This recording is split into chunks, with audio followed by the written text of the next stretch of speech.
Welcome to this launch episode of Tracking Earth, Wind, and Fire, the ultimate deep dive into the music, musicians, and enduring legacy of one of the greatest bands to ever grace the studio and stage. I'm your host, Doc Brooks, and I want to earn your subscription and support for my podcast. This launch episode will celebrate the legacy of Earth, Wind, and Fire. Initially, I had planned for the first two episodes to provide deep dives into the early life of Earth, Wind, and Fire founder Maurice White. However, I had a change of mind and heart and decided to launch this podcast with an overview of the band, if you will, its legacy. Because Earth, Wind, and Fire has such a rich legacy, this episode will give me a chance to point out future topics for episodes. I plan on most of my weekly episodes to run about 20 minutes. On occasion, when we have episodes that feature conversations with guests, they may run a little longer than 20 minutes. And I've got some great guests lined up for you. Let me tell you a little bit about myself. You can call me Doc Brooks. I consider myself more of a storyteller than a content creator.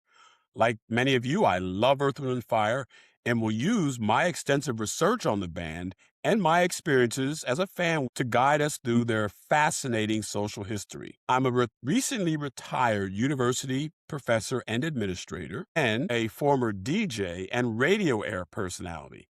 And if you're watching this podcast, as you can tell, I've got a face for radio. I am the proud author of Earth, Wind, and Fire, That's the Way of the World, one of the 200 books that have been released as a part of Bloomsbury's 33 1/3 series. Each episode will provide a deep dive into some aspect of the band's broad orbit. We will talk about their music, notable songs, platinum albums, personnel changes, and of course, their dynamic stage performances. But we'll focus on the hundreds of musicians who collaborated with Earth, Wind, and Fire, like Ramsey Lewis, Denise Williams, Kenny G, and Outkast. We'll also recognize some of those who shaped the sound of Earth, Wind, and Fire: composer-arranger Charles Stepney, writer David Foster, Tom Washington, and Allee Willis. We'll recognize some of the musicians who influenced Earth, Wind, and Fire, such as Sly and the Family Stone, as well as bands who were influenced by Earth, Wind, and Fire. And I'm thinking of Incognito and its leader, Bluey. But this podcast will be audience-driven. I will take your feedback seriously, whether you post them in the show's comments or send me an email at trackingewf@gmail.com. I welcome your ideas for the show, guest suggestions, and of course, your constructive criticism. Feel free to share your memories of the band, your favorite songs, and follow the podcast playlist. There also may be a few surprises along the way. Lastly, let me be clear. Because of music licensing restrictions, I won't be able to play lengthy cuts from Earth, Wind, and Fire's vast music library. But that won't prevent us from talking about the songs, dissecting their albums. For example, what did the song Reasons mean to you? How did a particular Earth, Wind, and Fire song influence your life?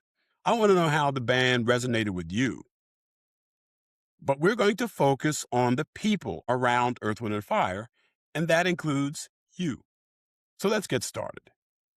It's 1969, and Maurice White, the 28-year-old drummer for the Ramsey Lewis Trio, was planning to develop a new sound in music. But Maurice White was much more than a drummer. He was a percussionist, an aspiring band leader, and although a bit shy and reserved as a person and performer, he had a rather unique connection to the universe. Some say his head was in the stars. He probably would say he kept his head to the sky. But he certainly loved the world and the various peoples and cultures within it. I call him a visionary because he was able to understand the transformative power of music and turn that into a musical concept. And as Ralph Johnson expresses so beautifully, Maurice White could do more than hear music. He saw music. So when Maurice White began to tell people in the mid to late 60s about his vision for leading a band to play diverse musical genres and to have elaborate stage shows, most people thought he was crazy. Consider this conversation between Maurice White and Ramsey Lewis as depicted by White in his memoir. Ramsey: I'm going to form my own group. Mo: that's great. Good for you. So what kind of jazz will you be performing? Oh, no, I'm not going to form a jazz group. We're going to play pop, Latin, R&B, rock and roll, soul, and jazz. Oh, go home. Take an aspirin. Get some rest. I'm serious, man, and it's going to be theatrical. There'll be dancing, and I even want to do magic on stage. Ramsey looked at me with that bewildered stare, the same look he gave me when I didn't want to go to center stage and play my kalimba solo. Prior to leaving Ramsey Lewis, Maurice White recruited a collection of some 10 musicians to record a handful of songs in a Chicago studio. The group included seasoned musicians like Donny Hathaway on keyboards, as well as inexperienced ones like his little brother, Freddie White, on tambourine. Two instrumentals, La La Land and Yeah, were picked up by Capitol Records and released under a band name, the Salty Peppers. La La Land received limited airplay in Chicago, and the flip side, Yeah, didn't even do better than that. So you would think that those recordings didn't quite justify moving a band, leaving a world-renowned jazz band, and starting a new one, but that's exactly what Maurice White did. The shy young drummer from Memphis who yearned and learned in Chicago, touched the world with the Ramsey Lewis Trio, took his vision to lead a band of high-caliber musicians, merging musical genres in a bold and powerful stage show, and moved them from Chicago to Los Angeles. In fact, one of my future episodes will discuss White's vision. We'll call it The Concept, for a band he would rename after his astrological chart, Earth, Wind, and Fire. In April 1970, White, two keyboarders from the Salty Peppers, Wade Flemons and Don Whitehead, joined vocalist Cherie Scott and a handful of other musicians in a 3-car caravan from Chicago to Los Angeles. Once in L.A., White summoned his younger brother, Verdine, 18-year-old bassist, to join Earth, Wind & Fire. He then hired Michael Beale as a guitarist, and as they say, the rest was history, but not quite. He needed a manager, and he needed a label to distribute his recordings. Well, he hired Jim Brown, the football great turned actor turned entrepreneur, who had a company called BBC. Jim Brown became the first manager of Earth, Wind & Fire. They landed whatever gigs they could land in L.A., and in early 1971, Earth, Wind & Fire released its self-titled debut album on Warner Brothers Records. Despite the album's less than stellar success, Warner Brothers gave a green light to Earth, Wind & Fire's second album, The Need of Love. And despite having a modest hit song, I Think About Loving You, Cherie Scott wrote and did the lead vocals on, the album didn't really do that great. This led to rumblings from the band members, challenges to Maurice White's leadership, and ultimately a complete overhaul from older musicians to young and inexperienced ones. And after Maurice White conducted several auditions and received recommendations, he hired a bunch of young musicians that became the new Earth, Wind & Fire. So his brother, Verdine, and himself hired drummer Ralph Johnson, guitarist Roland Bautista, saxophonist Ronnie Law, the younger brother of famed jazz flutist Hubert Laws. He then hired Philip Bailey, percussionist on vocals, as well as Larry Dunn from Denver, Colorado, and female vocalist Helena Dixon. And unlike its previous iteration, White was the clear leader of this new Earth, Wind & Fire, and he was free to implement his vision. These musicians responded to White's leadership because it gave them some creative freedom within White's framework. Philip Bailey described the young band members as open vessels who yielded to White's worldliness. They weren't sure what they were getting into, but they were exuberant and they were hungry. Soon after putting this new band together, Jim Brown agreed with Maurice White's recommendation to replace him as the band's manager. New manager Bob Cavallo got the attention of Clive Davis, then president of Columbia Records, and in 1972 signed the band to their first album on Columbia Records, Last Days in Time. Helena Dixon quit before ever appearing on an album, and she was replaced by Jessica Cleaves, who had left the Friends of Distinction.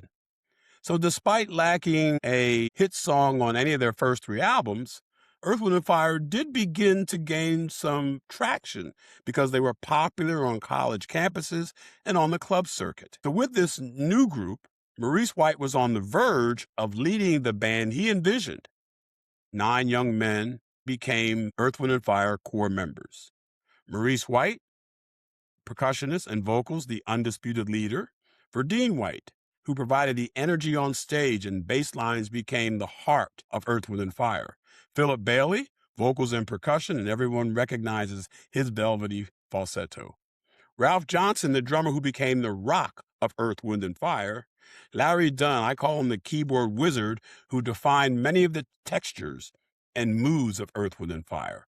Andrew Woolfolk, extraordinary saxophonist and flutist who replaced Ronnie Laws in 1972.